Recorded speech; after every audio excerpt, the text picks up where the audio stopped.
Boa noite, amigos. Bem-vindos para mais um SEAC no Lar, um momento em que nos reunimos para o estudo de uma lição do Evangelho de Jesus, sempre procurando entender os ensinamentos do Mestre, no momento que particularmente nos reunimos com nossos familiares, com nossos amigos e, por que não, aqui na TV e Rádio SEAC através do Facebook. Hoje, mais uma vez, temos a presença do amigo José Rubo, que fará também seus comentários e suas considerações. Convido o José para o seu boa noite. Boa noite, Maurício. Boa noite a todos os que nos veem, que nos ouvem, nos acompanham pelas redes sociais, aí, principalmente através da TV SEAC. Como sempre, uma alegria, um prazer muito grande estar aqui para poder participar do SEAC no Lar. Obrigado, José. Bem, como sempre fazemos, antes do Evangelho propriamente, nós discutimos a respeito do método, da orientação para a realização desse encontro, né, do Evangelho no Lar. É sempre bom lembrar, porque há companheiros que estão pela primeira vez nos acompanhando, ou mesmo aqueles que nos já acompanham há algum tempo e têm aí suas dúvidas. E nós, então, aproveitamos esses primeiros minutos para o esclarecimento. Inclusive, mesmo aqueles que nos acompanham há mais tempo, se tiver a sua dúvida, pode encaminhar aí através do Facebook, nós vamos procurar responder na medida do possível, nós vamos acompanhando e trazendo as respostas. O Evangelho no Lar, muito embora seja uma prática dos espíritas, é uma recomendação feita por Jesus quando de seu apostolado. Certa vez, reunido em casa de Pedro, junto aos familiares de Pedro, o mestre convidou a todos para essa discussão sobre as coisas de Deus, sobre os procedimentos necessários para que todos tenhamos uma vida plena, uma vida cheia de realizações, de felicidade e de encontro com os princípios que podemos considerar universais, que são as leis de Deus. Então, muito embora os espíritas tenham essa prática, é uma recomendação de Jesus. Por isso, todos aqueles que participam conosco desse estudo são muito bem-vindos e rogamos a todos que adquiram esse hábito, que realizem em suas casas, com seus familiares, com aqueles que convivem no mesmo lar. Segundo as recomendações que nós temos, tanto dos espíritos orientadores, quanto aquelas que são transmitidas pela FEB, a Federação Espírita do Brasil, há um procedimento. Ele não é obrigatório, não é nada místico, mas é uma metodologia de realização para que esse encontro se torne algo mais fácil, talvez, de compreensão e de realização por aqueles que iniciam a prática. Como nós sempre fazemos, algumas situações, né, que nós podemos pontuar. Então, como nós sempre orientamos, é importante que esse tipo de reunião comece com uma prece, né, direcionada aos bons espíritos, aos orientadores, para que nos acompanhem nesse momento. A bem da verdade, meus irmãos, seria interessante que todas as atividades que nós realizamos no dia a dia, nós iniciemos e finalizemos com uma prece, não é? É claro que muitas vezes nós não vamos publicamente, né, dirigir uma prece, como é hábito, inclusive, de algumas religiões que nós consideramos uma prática bem interessante, mas a nossa mente, o nosso pensamento, ele pode se dirigir em prece à divindade, a Deus, nosso Pai, pedindo, né, a sua orientação para aquele momento que nós possamos fazer da melhor maneira possível. E por que não, nesse momento de estudo do Evangelho, de discussão, nós fazermos da mesma maneira? Então, a primeira coisa, a prece. A segunda coisa importante, ou o segundo item, parte da escolha da lição que será estudado. A nossa recomendação é que se utilize um trecho do Evangelho segundo o Espiritismo, ou no caso, como nós fazemos aqui no SEAC no Lar, a utilização de uma obra espírita de cunho evangélico. Nós utilizamos o livro Pão Nosso, psicografia de Francisco Cândido Xavier, o Chico Xavier, orientado, ditado por Emmanuel, o espírito que orienta Chico Xavier nessas obras, né? Hoje, particularmente, nós vamos estudar a lição 153, que tem o título Não Tropecemos. A lição, no caso, ela é a partir de um versículo, né, do Evangelho, e Emmanuel traz as suas considerações. É sobre isso que nós discutiremos. A partir dessa seleção, no caso da lição do livro, como nós fazemos aqui, um trecho do Evangelho segundo o Espiritismo, aqueles que estão reunidos realizam a leitura, não precisa ser algo muito extenso, pode ser um item do Evangelho, pode ser uma lição, como nós fazemos, e depois comenta-se a respeito. Quando se utiliza o Evangelho, às vezes nos perguntam, olha, eu posso abrir aleatoriamente qualquer lição, posso fazer em sequência? Tanto faz, né? Depende muito de como a pessoa considere. É que quando eu abro aleatoriamente cai certinho naquilo que eu preciso. Que bom, que maravilha. Mas o Evangelho é isso mesmo. O Evangelho traz o conteúdo que nós necessitamos. E mesmo aquele que faz a leitura de forma sequencial, ele encontrará respostas para as suas dores, para as suas agonias, ele encontrará o conforto. O Evangelho é isso. O Evangelho é um código de relacionamento entre as pessoas, das pessoas para com Deus e que nos traz o conforto necessário. Após a leitura, o terceiro item, as discussões a respeito, os comentários, cada um comenta aquilo que entendeu. Alguém pode conduzir essa conversa, esses debates, né, de maneira esclarecedora, sempre procurando entender aquilo que está no texto e como aplicar na nossa vida, como aplicar no nosso dia a dia. Essa é a grande importância. Esse momento tem que ser um momento onde, além das boas vibrações que emanam daqueles que estudam, também um momento onde nós assumimos conosco mesmo o compromisso de transformação. Então, nós nos comprometemos a isso.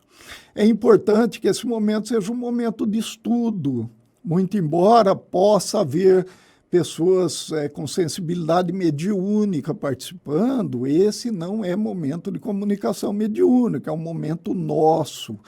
Temos a orientação espiritual, sim, de forma intuitiva, mas não a deixamos de forma ostensiva. É importante que isso fique bem claro. Tendo realizado as discussões a respeito do tema, nós podemos dirigir uma prece aos bons espíritos que nos acompanharam, também nessa prece enviar as boas vibrações para os nossos vizinhos, além do nosso lar, nossos familiares, para a comunidade, para a cidade, para os dirigentes do país, da cidade, para os nossos patrões, para os nossos empregados, as famílias daqueles que trabalham conosco, aqueles que estão nos hospitais, nas creches, nos orfanatos, enfim, nós podemos, com nosso coração aberto e boas vibrações, encaminhá-las em nome de Jesus para todos aqueles que de alguma maneira necessitam. É interessante também que se coloque um copo, uma jarra com água para que receba ali a fluidificação, a transformação magnética e que possa, depois da reunião, ser ali sorvida em pequenas partes por aqueles que participam. Daqui a pouco o José vai contar um pouquinho para a gente como que é essa questão da magnetização da água. Tendo realizado todos esses procedimentos, podemos encerrar a nossa reunião, né? Não precisa ser algo muito demorado. Algumas vezes aqui no SEAC no Lar nós nos estendemos um pouco nos comentários, mas algo que gira em torno de 15 a 30 minutos é mais do que suficiente. O importante é que haja prática. E essa prática nos orientam os espíritos que, para que ela seja de uma maneira disciplinada, é bom que possamos eleger um dia da semana e um horário específico para que aconteça. Qual que é o melhor momento? A nossa família, o melhor momento é segunda-feira, 21 horas, onde a maioria dos membros da família ou todos estão em casa, né? Vamos marcar nesse horário, vamos fazer nesse horário. E tornar isso um hábito. É importante que tenhamos essa disciplina, que se torne algo constante na nossa vida.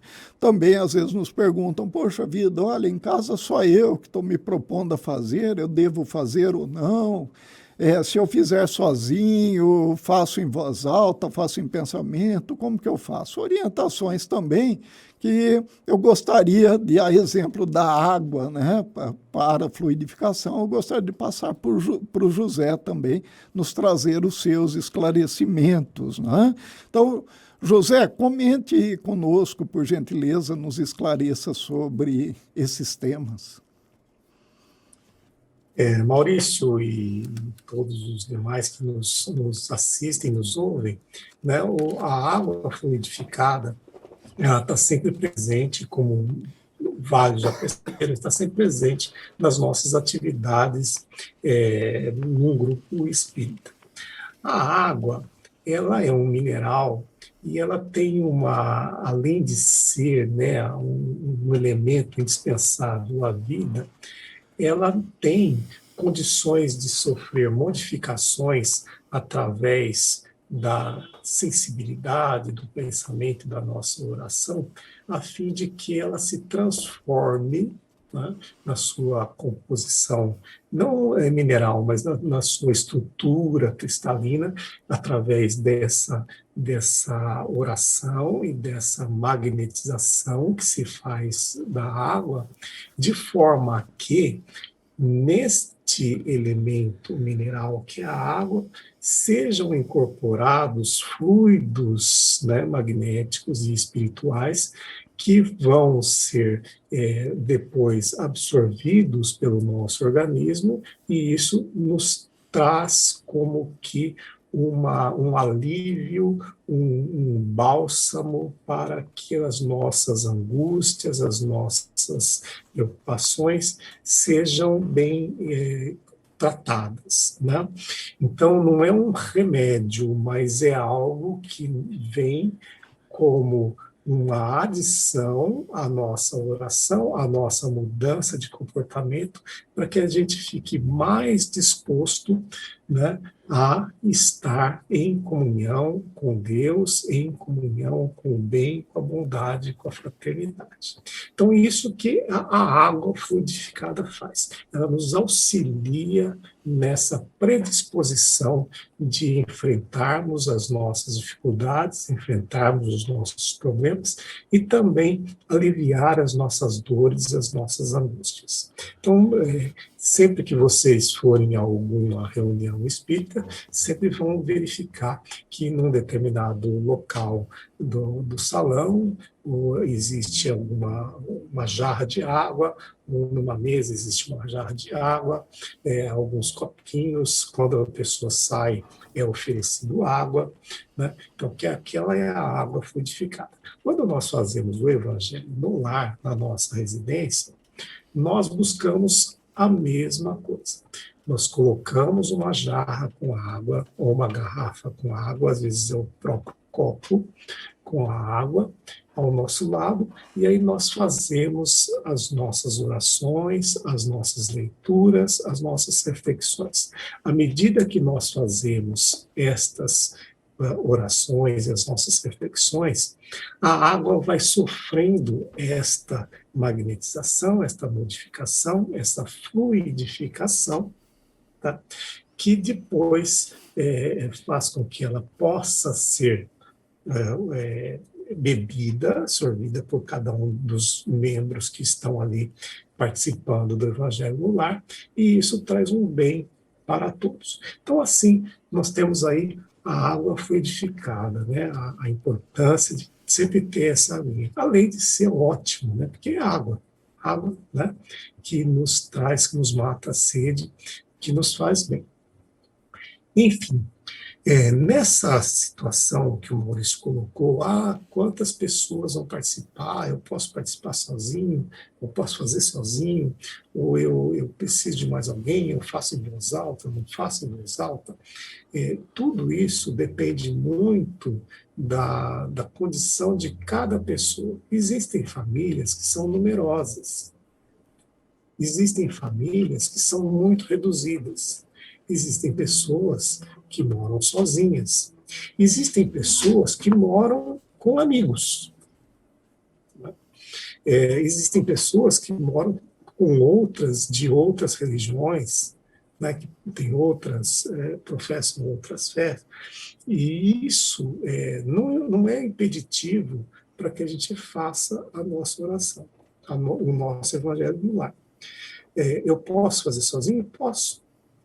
Eu posso fazer em voz alta, ou voz baixa, ou simplesmente em pensamento? Tudo bem. Se eu tiver mais uma pessoa me acompanhando, ótimo, excelente. Porque quanto mais pessoas houverem ali naquele momento, mais discussão se obtém, né, mais aprofundada fica a reflexão sobre aquele texto que está sendo lido. Né? E é sempre bom ouvir opiniões diferentes, porque uma visão que um tem, às vezes o outro tem diferente. Ou algo que um enxerga, o outro não enxergou. Então, sempre é bom ter várias pessoas participando. Tá? Não muitas também, para não entrar em grandes debates, porque o objetivo não é debater, o objetivo é edificar. Né? Então, no momento do Evangelho no Lar, um momento de edificação. E a gente participando dessa forma, todos, né, participando, ou eu mesmo, compenetrado, sozinho, mas compenetrado e levando meu pensamento a Deus, eu consigo, né, esta edificação. Maurício. Legal, José, obrigado. Você falava aí, eu estava pensando em algumas coisas aqui, sem tirar a seriedade desse momento, claro, né? E você diz muito bem que o ideal é que sejam com poucas pessoas, que é o núcleo familiar, né? Mas eu vou até te chamar a lembrança de um momento que nós começamos a fazer o café colonial, que era, na verdade, o Evangelho no Lar, não é? E você se lembra uma vez, na casa do seu João, da dona Jô, que nós juntamos 63 pessoas, né?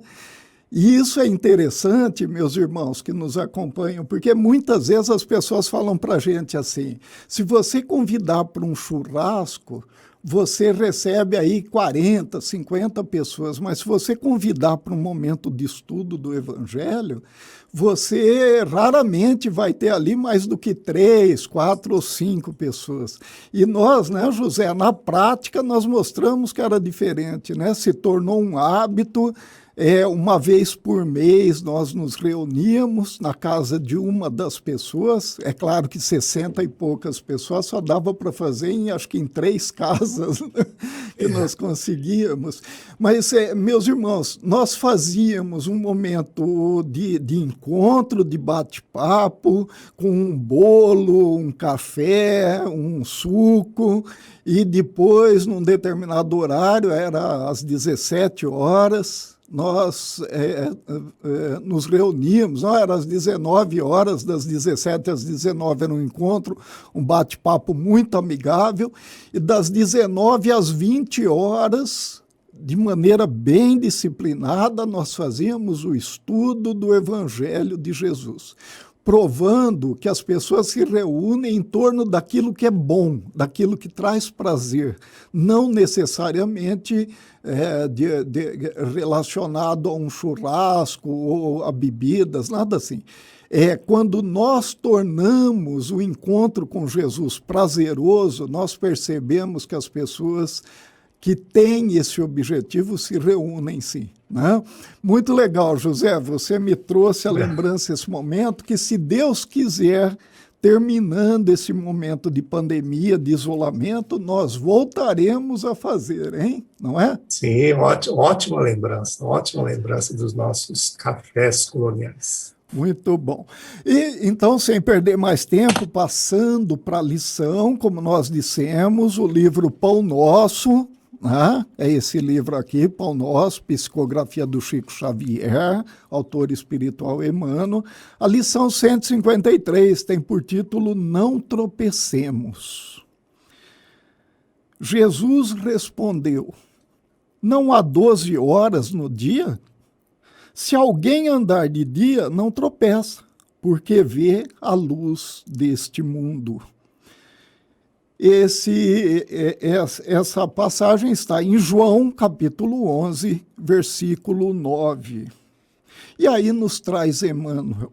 O conteúdo da interrogativa do mestre tem vasta significação para os discípulos da atualidade. Não há 12 horas no dia?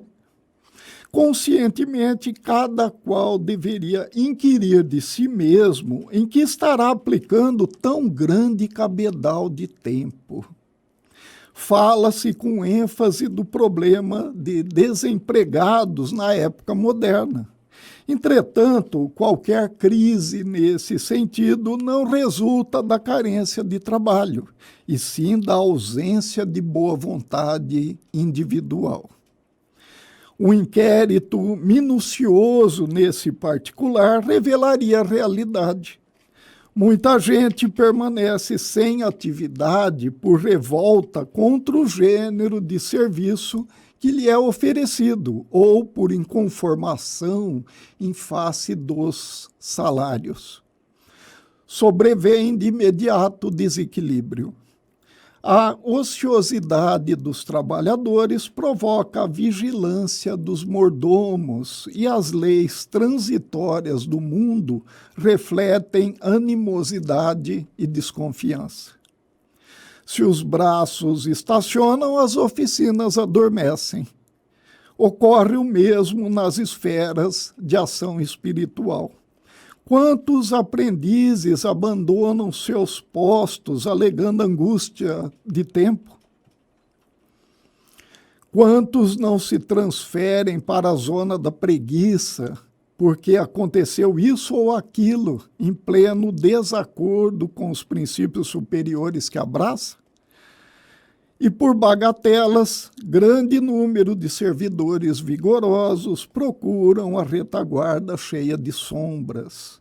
Mas aquele que conserva a acuidade auditiva ainda escuta com proveito a palavra do Senhor. Não há 12 horas no dia? Se alguém andar de dia, não tropeça. Como sempre, palavras orientadoras, esclarecedoras e de alerta que nos traz Emmanuel. O título Não Tropecemos, né? Podemos refletir a respeito do título. O que é tropeçar? Não é? Encontrar um obstáculo, encontrar algo que nos interrompa ou, de alguma maneira, interfira na nossa caminhada. Isso é tropeçar. Muitas vezes, dependendo da intensidade, podemos cair. E é essa referência provável que Emmanuel faz ao nos trazer essa lição. Como eu disse anteriormente, ela está é vinculada a um trecho do Evangelho de João, e nós gostamos de contextualizar, saber qual era o momento que Jesus se encontrava na afirmação. Por isso, eu convido o José para que nos esclareça a respeito do texto do Evangelho, dessa contextualização. Muito bem, Maurício. Esse trecho do Evangelho de João relata um momento já de proximidade da Páscoa, né? Daquele momento da Páscoa, da entrada de Jesus em Jerusalém e, posteriormente, do julgamento da crucificação. Muito bem. Ele se encontrava nos arredores de Jerusalém, né?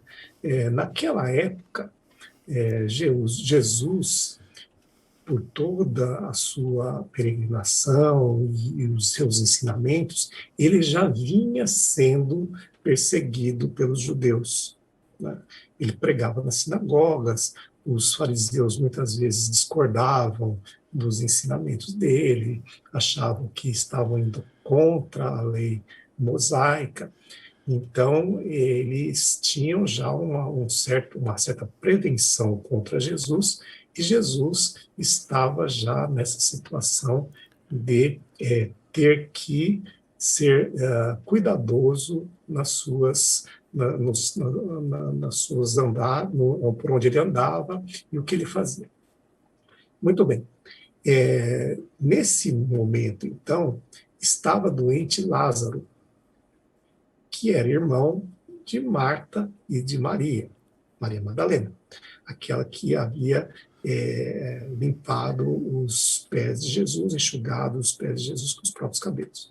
Muito bem, Lázaro estava doente, e Marta vai ao encontro de Jesus pedindo auxílio a Jesus, né?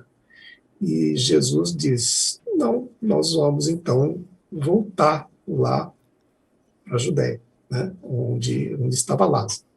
E os discípulos de Jesus que o estavam acompanhando ficam muito ressabiados e receosos, porque eles falam assim, mas Jesus, todos os judeus já estão perseguindo você, perseguindo o Senhor, como que nós vamos fazer para voltar? Não é um bom momento. E Jesus diz, não tem 12 horas o dia? Então, quem anda na luz não tropeça. Então, Jesus também, nesse momento, ele coloca para os discípulos que a profetização dele, a palavra dele, não podia ficar restrita ou escondida, né, como se ele tivesse que andar durante a noite para se proteger de alguma coisa, de alguma agressão. Não, eu vou andar na luz. Basicamente foi isso que Jesus quis dizer. Vou andar na luz, porque quem anda na luz não tropeça. Então, na luz do Senhor. Então, essa a postura de Jesus naquele momento, e como em todas as suas palavras, sempre ensinando alguma coisa aos discípulos, transmitindo uma mensagem para os discípulos e para nós, que todos, né, temos registrada a palavra de Jesus e que hoje a estudamos e tentamos colocar em prática na nossa vida. Tá? Então, essa é a situação. Depois Jesus vai até lá, ele encontra Lázaro já está na sepultura, ele faz com que Lázaro saia da sepultura, né, e toda a história transcorre depois com a entrada em Jerusalém. Tá certo? Emmanuel, ele traz nessa lição uma outra leitura dessa mesma condição de andar na luz ou andar nas 12 horas do dia. Tá? Porque Jesus também, ao colocar para os discípulos que o dia tem né, a luz do dia 12 horas, então ele mostra que até o último momento, até os últimos momentos da sua profetização, da sua vida, ele ia estar trabalhando. que ele não ia deixar de trabalhar, que ele ia continuar até o final. Então, Emmanuel puxou nessa sua explicação mais essa questão do trabalho incessante, do se dedicar ao trabalho. Essa é uma lição do Pão Nosso muito interessante e que a gente pode discutir bastante a respeito. Maurício. Ok, obrigado, José. É interessante, meus irmãos, aqueles que gostam da leitura do trecho bíblico do Novo Testamento, é sempre interessante essa contextualização. Nós gostamos de fazer, inclusive, o José lembrou muito bem sobre a questão do Evangelho de João, né, e de como Emmanuel aborda a lição. Os evangelhos de Lucas, Mateus e Marcos são evangelhos chamados sinóticos, eles trazem a preferência pela história, o relato histórico, que é muito interessante, né? No entanto, João, a abordagem do Evangelho de João, ela é mais doutrinária, ela é a ligação de fato de Jesus com a divindade, como, né, alguém que tem que vislumbra esse plano divino, que se reconhece em sintonia com Deus, na unicidade com Deus, o Pai Criador. Então, o João sempre ele nos traz uma visão muito interessante, que exige um aprofundamento maior. Emmanuel, na lição, ele nos traz para o dia a dia, ele chama atenção para aquilo que não é fora do que está sendo tratado no texto, nesse caso em particular, mas é da nossa obrigação, da nossa responsabilidade no dia a dia, né? Então é sempre interessante que nós façamos esse tipo de consideração, que nós façamos a leitura mais até que uma vez for necessário. Partindo para a lição propriamente dito, Emmanuel vai nos dizer, então, o conteúdo da interrogativa do mestre tem vasta significação para os discípulos da atualidade.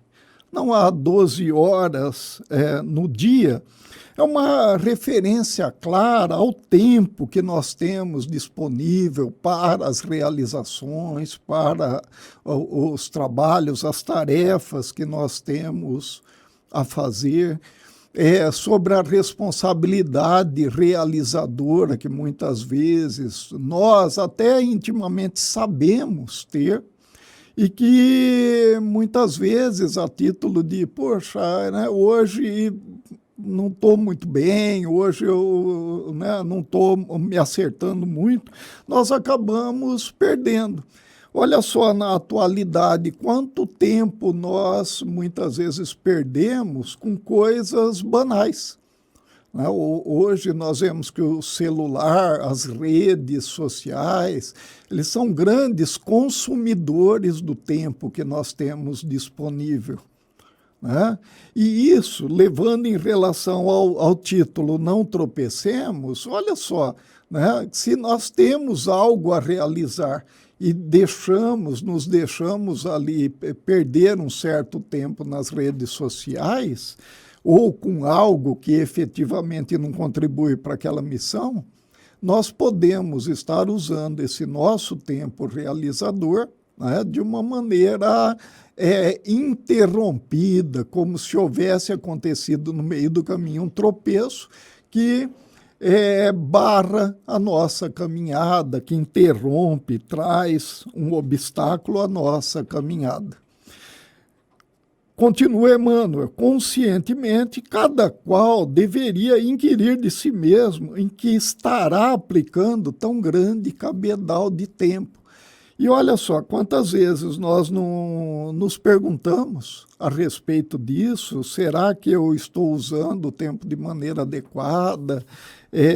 Poderia utilizar de forma melhor, afinal de contas eu tenho, dia após dia, eu tenho uma quantidade de tempo disponível e trabalhando ou não, esse tempo passará. Chegará ali um momento que ele vai se extinguir, não é? E hoje nós estamos utilizando como esse nosso tempo? Muitas vezes deixamos as coisas para amanhã, para o final de semana. É incrível a quantidade de afazeres e apontamentos que nós conseguimos elencar quando não temos a vontade, de fato, de fazer alguma coisa. Olha, eu não posso porque eu tenho uma reunião, porque eu tenho que cuidar do cachorro, porque eu tenho que fazer isso, eu tenho que fazer aquilo. É uma quantidade imensa, não é? E num dado momento nós paramos e resolvemos realizar ali as nossas coisas e seguimos firme naquele caminho, olhando de fato para tudo que se apresenta, desviando da chamada pedra de tropeço, das situações que podem se interpor no caminho, e realizamos algo. E aí, num dado momento, nós olhamos para trás e falamos, poxa vida, já faz tanto tempo que a gente está realizando esse trabalho. Por exemplo, entregar a refeição no domingo para famílias necessitadas, não é? Visitar enfermos nos hospitais. Eu tenho amigos, e com certeza os senhores devem conhecer pessoas assim também, que há 30, 40 anos trabalham numa atividade semanal de visitar pessoas nos hospitais. Mensalmente visitar abrigos que recolhem as pessoas que têm determinados males, determinadas doenças, ou que simplesmente, em função da idade, foram excluídos da família, da sociedade. E você conversa com a pessoa e às vezes isso é motivo de grande admiração. Fala-se, poxa vida, tanto tempo você fazendo esse serviço, como que é fazer esse serviço? E a maioria dessas pessoas fala para a gente assim, olha, nem eu imaginei que eu pudesse ficar tanto tempo assim. Um dia eu comecei. Né? E o que aconteceu com essas pessoas? Decidiram caminhar durante o dia, né? Decidiram não tropeçar, decidiram ter a plena consciência e a visão do caminho que seguem e não mais ter o caminho impedido por algo que fatalmente, se não fosse observado, impediria, não é? José, algum comentário? Traga-nos seus esclarecimentos. Não, é só um pequeno adendo aí, né, Maurício? Que essas pessoas que você exemplificou, o que elas fizeram de diferente? Elas incorporaram na sua rotina, no seu dia a dia, aquele trabalho. Está incorporado, faz parte do dia a dia dela. Dentro dessas 12 horas do dia, né, que é colocada pela lição no Evangelho de João, né, Jesus fala dos 12 horas. Dentro dessas 12 horas podem ser acomodadas diversas tarefas. Né? E mesmo que seja uma tarefa de curta duração, se ela tiver regularidade, ela se incorpora ao nosso costume, ao nosso hábito, à nossa rotina, e ela deixa de ser um empecilho. Ou seja, nós conseguimos afastar aquela pedra que pode nos fazer tropeçar, e nós seguimos em frente, e aquilo se torna uma ação natural. Né? Então, aí, quando a gente consegue fazer isso, a gente consegue incorporar isso na nossa vida, né, nós temos facilidade para assumir essas responsabilidades que todos nós podemos assumir. Né? Então, não é algo só que uma pessoa em especial é uma pessoa dedicada, né, com bastante tempo, muita gente espera, quando eu aposentar eu faço. Não precisa de nada disso. Na verdade, todo o nosso tempo está aí à nossa disposição. O que fazemos nesse tempo? Essa é a pergunta que o Emmanuel coloca. Continuando, Emmanuel nos traz no terceiro parágrafo o seguinte, Fala-se com ênfase do problema de desempregados na época moderna. Entretanto, qualquer crise nesse sentido não resulta da carência de trabalho, e sim da ausência de boa vontade individual. Olha só a afirmação que Emmanuel nos traz e vai de encontro com o que o José estava acabando de falar aqui. A boa vontade é o principal item exigido para que se faça algo. Não é assim que funciona, né? Não é o conhecimento, nem muitas vezes a habilidade o essencial. O essencial acaba sendo a atitude, é ela que dá o tom das realizações. Em administração de empresa, José, nós costumamos falar da sigla, né, CHA, né, competências, habilidades e atitudes. Competências e habilidades são importantes, mas elas podem ser desenvolvidas, e a atitude ela pode também ser influenciada, né? Mas ela é principalmente ali algo que vem de dentro, ela é a boa vontade, é querer fazer parte, é querer realizar algo, é o compromisso, né? É algo que a pessoa ela busca em si, não é? E isso é muito importante, tanto para as realizações que nós podemos fazer no campo da filantropia, quanto para as atividades que nós fazemos no dia a dia, econômicas, para que possamos receber um salário, para que possamos ter a manutenção econômica financeira nas nossas casas, né? Emmanuel continua: um inquérito minucioso nesse particular revelaria a realidade. Muita gente permanece sem atividade, por revolta contra o gênero de serviço que lhe é oferecido, ou por inconformação em face dos salários.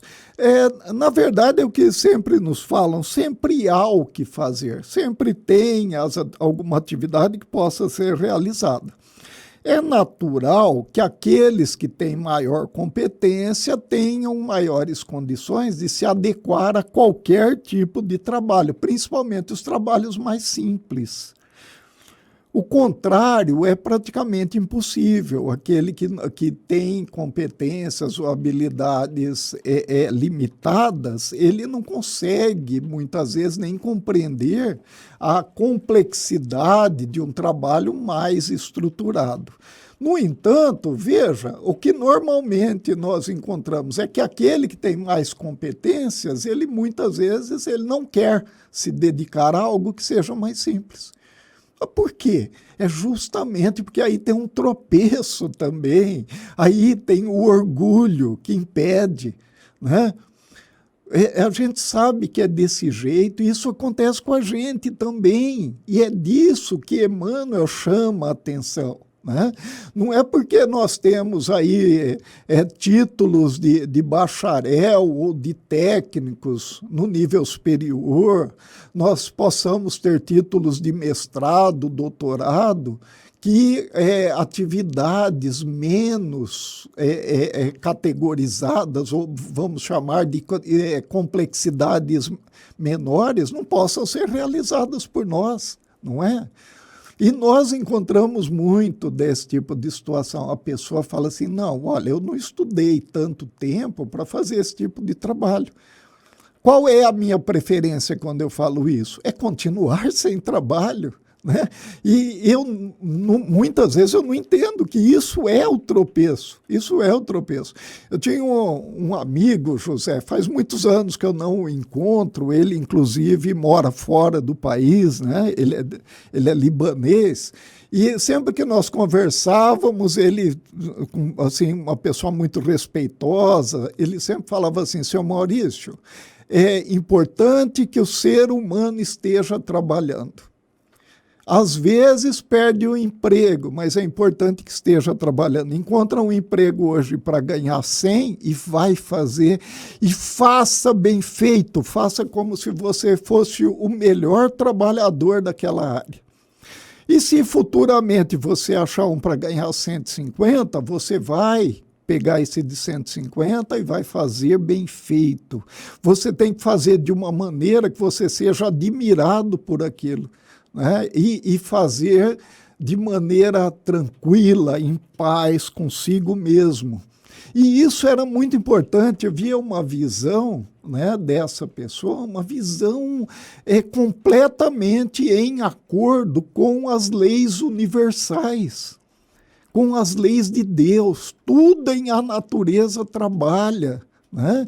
Quem cria o obstáculo acaba sendo nós mesmos, acaba sendo a nossa própria mente.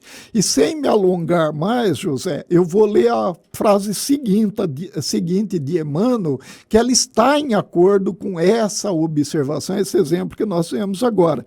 Sobrevém de imediato o desequilíbrio. Não é natural, né, que entremos numa situação de desequilíbrio? Eu acho que eu sou mais capacitado do que aquilo que está sendo me oferecido. Portanto, eu não faço ou faço de mau grado. Quando eu faço de mau grado ou não faço, eu estou em desequilíbrio com a lei natural.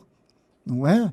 E isso é extremamente complicado. Por quê? Porque vai se refletir no nosso ser, no nosso dia a dia, na nossa vida, de uma maneira quase que inteira, de maneira geral. Né?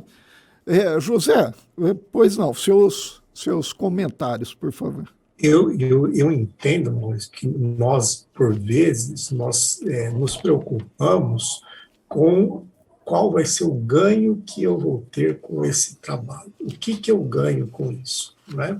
Na hora que nós colocamos uma troca nesse trabalho, que nós não enxergamos o benefício que o trabalho nos dá, mas que eu quero uma troca, né, dentro do que eu considero justo, aí eu me perco nesse trabalho. Eu vou fazer tudo isso aqui para quê? O que eu vou ganhar com isso? Às vezes, o ganho que eu quero, inclusive, é o ganho do orgulho, da vaidade. Eu quero ser reconhecido pelo que eu fiz. Né? Então, esse é um tropeço importante que é colocado por nós mesmos no nosso caminho. Né? Então, esse trabalhar, como você colocou, nas funções mais simples, olha, é tão bom para um indivíduo fazer um trabalho simples, mesmo para aquele que é muito bem, formado, porque a hora que ele se coloca naquele trabalho simples, ele se coloca na posição de humildade, ele enxerga a grandeza da importância daquela simplicidade, daquela pouca coisa que ele está entregando com amor, com bondade, com caridade no coração. Então, dedicar-se a esse tipo de trabalho é importantíssimo para a nossa elevação. Continuando, Emmanuel ainda nos chama mais uma vez a atenção. A ociosidade dos trabalhadores provoca a vigilância dos mordomos e as leis transitórias do mundo refletem animosidade e desconfiança. Né? De modo prático, no dia a dia, no mundo, nós poderíamos dizer aí que o chefe ou o patrão fica de olho naquilo, né, que nós estamos fazendo ou deixando de fazer. E, é claro, levando para um plano de maior profundidade, de maior compreensão, as leis universais estão, né, de certa maneira, nos acompanhando, porque nós estamos nos distanciando delas. Então, é como se aí nós tivéssemos, né, o chefe universal, o patrão universal, de certa maneira, acompanhando também a nossa animosidade, a nossa discordância, ou seja, o quanto nós nos desviamos daquilo que é esperado. Se os braços estacionam, as oficinas adormecem. Poxa vida, sempre nós somos chamados a essa atenção. Olha, a engrenagem parada que não funciona enferruja, o sistema que não executa nada, ele vai perdendo eficiência. Nós mesmos observamos em nós, né?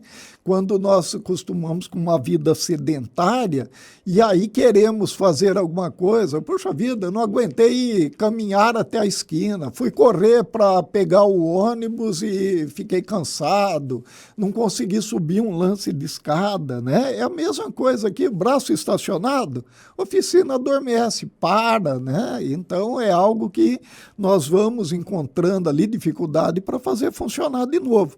Mas o chamado agora que vem a seguir aqui, ocorre o mesmo nas esferas de ação espiritual.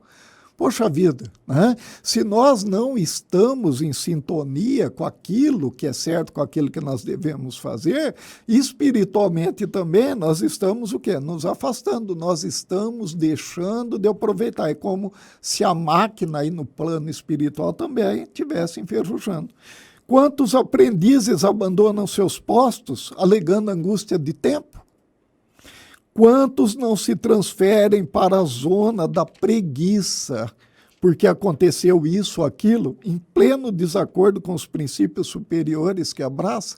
Quantas vezes nós não deixamos de participar de um grupo, de um trabalho, por algo que aconteceu, né?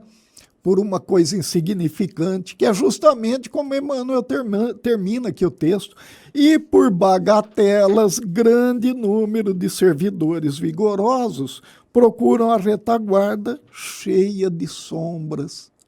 Aquela discussão com o amigo lá no trabalho voluntário, na entrega da sopa, se coloca um pouquinho a mais, um pouquinho a menos, se entrega o prato desse jeito ou daquele, se releva um irmão que numa situação carente, de tanta carência, acabou sendo indelicado conosco e nos fez de alguma maneira, né, pensar a respeito de parar o trabalho, abandonar aquilo que um dia encantou nosso coração, a discussão, né?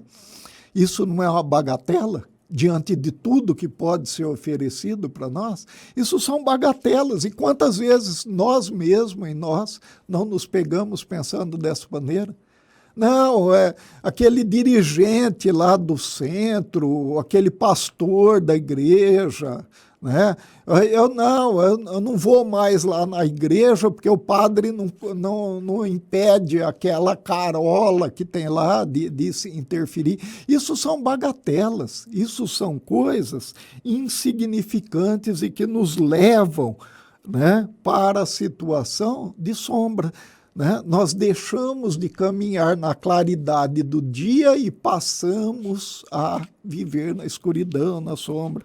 Mas aquele que conserva a acuidade auditiva ainda escuta com proveito a palavra do Senhor. Qual é a palavra do Senhor que nós trouxemos? Não há 12 horas no dia? Se alguém andar de dia, não tropeça. Olha que interessante o chamado. Quantas vezes nós abdicamos de andar de dia, andar na claridade, preferimos o tropeço, preferimos a escuridão, preferimos a sombra, quando a lição nos é muito clara. E quantas vezes nós nos ressentimos depois de ter feito isso? Lembra aquela passagem do Evangelho? Muitos são os chamados e poucos os escolhidos. Nós somos todos chamados o tempo todo.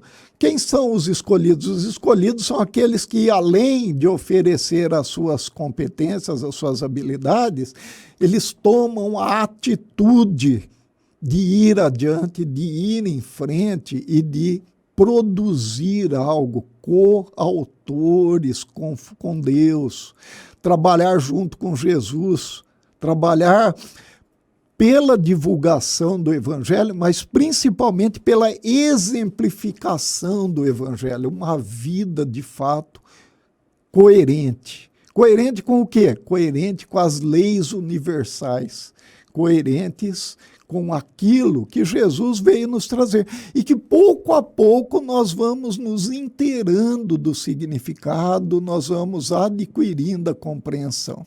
É muito interessante as lições de Emmanuel, que nos traz esse nível de esclarecimento. Ele amplia, não é? Mas, independente disso, cada um de nós deve ler e refletir a respeito. As lições são trazidas para a reflexão. E, principalmente, tendo refletido e atingido um novo grau de compreensão, aplicar na vida, aplicar no dia a dia. Não queremos de maneira nenhuma, nem que nas nossas casas, nem que nas casas dos nossos irmãos, esteja lá a Bíblia aberta na entrada, com aquela lateral dourada, bonita, aquela capa de couro e com as páginas ali amareladas, né? A gente vai lá e levanta a primeira página, a página que está logo abaixo está branca. Por quê? Porque está tanto tempo aberto naquela mesma posição e aparentemente ninguém lê, ninguém se inteira, né? E ela continua ali amarelada. Só que esse amarelado pode estar na nossa vida também, mostrando ali uma certa obsolescência de nossa parte, se nós não estamos fazendo aquilo que é esperado, não é? Então não é nada complicado, é cansativo, é o que nós falamos, depende da atitude. Né? Num primeiro momento é trazer aquilo para o nosso dia a dia. E a partir disso, então, se torna algo comum. Poxa vida, você já está aposentando do trabalho? Quanto tempo você trabalhou? 35 anos? E a pessoa te diz, não, eu trabalhei 40, 45, 50. Na verdade, eu não vou me aposentar, na verdade, vou continuar trabalhando. E você fala, que disposição, não? E aquele do trabalho voluntário, nossa, olha, rapaz, já tá 30 anos nesse trabalho, parabéns, hein? Gostaria de ter a sua disposição. O que precisa? Atitude, não é? É só isso. José? Maurício, e você vê que nós sempre acabamos esbarrando na nossa vaidade, né? A nossa vaidade, nosso orgulho, que é isso que, na mais das vezes, nos impede de seguir adiante. Tá? Eu quero algo mais em meu proveito. Tá? A hora que eu penso dessa forma egocentrista é que eu não consigo caminhar, eu me paraliso e não vou à frente. Né? Jesus não falou que o trabalho seria fácil ou muito calmo, ou tranquilo. Jesus falou assim, não, vem no meu caminho que você vai seguir o bom caminho. Né? E aí você vê que os discípulos, todos os discípulos dele, descreveram nas suas passagens as dificuldades que eles passaram. E depois dos discípulos, dos 12 apóstolos, todos os que vieram posteriormente, também tiveram dificuldades na vida, tiveram que enfrentar situações bem complicadas, tá? Mas nenhum deles deixou de afirmar: fazemos isto em nome de Jesus, e que esse trabalho é o que vai nos salvar no sentido de nos aproximar de Deus. Então, é um trabalho que vale a pena. Em todos os sentidos, o trabalho feito em nome de Jesus, ele sempre vale a pena. Ele sempre vai ter um bom proveito para nós e para todas as outras pessoas próximas a nós. Legal, José, obrigado. Né? Bom, nós chegamos ao final desse encontro e, José, eu não sei se você percebeu ou não, nossos irmãos perceberam, já me chamaram a atenção aqui, né? E eu estava tão animado para esse nosso estudo que eu comecei sem fazer aquela prece de abertura, não é? E daí já me chamaram a atenção. E é verdade, eu acabei mesmo no ânimo, naquela vontade, eu acabei não fazendo. Então, Por esse motivo, inclusive, sabendo desse encontro que foi para nós tão gostoso, tão significativo, eu vou fazer uma prece de encerramento e logo depois você também faça as suas despedidas. José, eu peço para os nossos amigos que me desculpem, acabei embolando mesmo, acabei esquecendo, né? Então eu convido todos nesse momento a elevar o pensamento a nosso Pai de amor e bondade, que uma vez mais nos permitiu um encontro onde tanta importância que nós conferimos, porque podemos falar do Evangelho de Jesus, podemos tratar das coisas que o Mestre nos ensinou, mas também agradecemos aos irmãos espirituais, os companheiros que conosco caminham todos os dias, orientando e que particularmente nesse momento nos orientam sobre o Evangelho de Jesus. Pedimos também nesse momento, todos nós reunidos em torno desse estudo, que cada um, cada amigo, cada irmão, cada parente que nesse momento nós dirigimos o nosso pensamento, recebam nossas boas vibrações, recebam todo o nosso afeto, o nosso carinho, mas principalmente aqueles que de alguma maneira sofrem angústias, que têm dúvidas, que recebam o consolo do Evangelho de Jesus, que sejam nesse momento acariciados por essa maravilha que o Evangelho nos traz. Que aqueles que estão nos hospitais, enfermos, em dúvidas, angustiados, com males que muitas vezes lhes parecem intermináveis, que sejam amparados, que sejam socorridos pelos bons espíritos, emissários de Deus. Aqueles que estão nos asilos, nas casas de repouso, aqueles irmãozinhos que recém chegaram a essa vida e estão nos orfanatos, que também sejam devidamente amparados, que sejam atingidos por essas nossas vibrações. Aqueles que estão do outro lado do mundo, que estão sofrendo angústias, que não sabem como será o dia de amanhã, como nós temos acompanhado nas mídias nos últimos dias, que também tenham seus corações pacificados, que compreendam de fato a infinidade da bondade de Deus e que sejam acalentados na missão, no dia a dia que cada um deve enfrentar. Que, enfim, que tenhamos os nossos lares, as nossas casas, nossos trabalhos protegidos por esse manto de vibração, de paz e de energia que nosso bom Pai Criador nos oferece a cada dia. Que todos nós tenhamos uma boa noite, que Jesus nos abençoe. Que assim seja.